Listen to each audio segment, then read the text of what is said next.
తెలంగాణలో cinema ticket ధరల పెంపు అంశం ఇప్పుడు కేవలం సినిమా ఇండస్ట్రీ వరకు పరిమితం కాకుండా పరిపాలనా విధానాలపై చర్చకు దారితీసింది.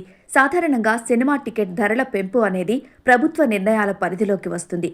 అయితే ఈసారి ఈ అంశం చుట్టూ ఏర్పడిన పరిణామాలు అనేక ప్రశ్నలను లేవనెత్తుతున్నాయి.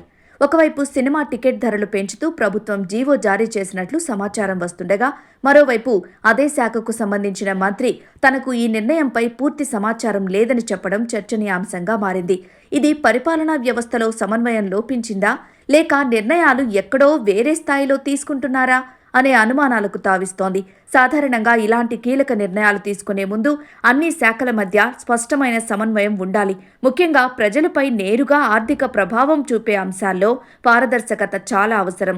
కానీ ఇక్కడ ఆ స్పష్టత కనిపించకపోవడం వల్లే గందరగోళ పరిస్థితి ఏర్పడిందని విశ్లేషకులు అంటున్నారు. ఇంకో ముఖ్యమైన విషయం ఏంటంటే, గతంలో సినిమా టికెట్ ధరల అంశంపై న్యాయస్థానాలు ప్రభుత్వాలకు సూచనలు చేసిన సందర్భాలు ఉన్నాయి. అలాంటి నేపథ్యం ఉన్నప్పటికీ తాజా నిర్ణయం ఎలా తీసుకున్నారు, న్యాయపరమైన అంశాలను పూర్తిగా పరిగణనలోకి తీసుకున్నారా అనే ప్రశ్నలు కూడా సహజంగానే వస్తున్నాయి. టికెట్ ధరలు పెరిగితే మొదట ప్రభావితమయ్యేది సగటు సినిమా ప్రేక్షకుడే. కుటుంబంతో కలిసి థియేటర్కు వెళ్లాలంటే ఖర్చు పెరుగుతుంది.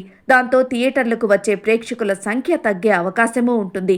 ఇది ఒకవైపు ప్రేక్షకుడిపై భారం కాగా, మరోవైపు థియేటర్ వ్యాపారంపైన ప్రభావం చూపే అంశమే.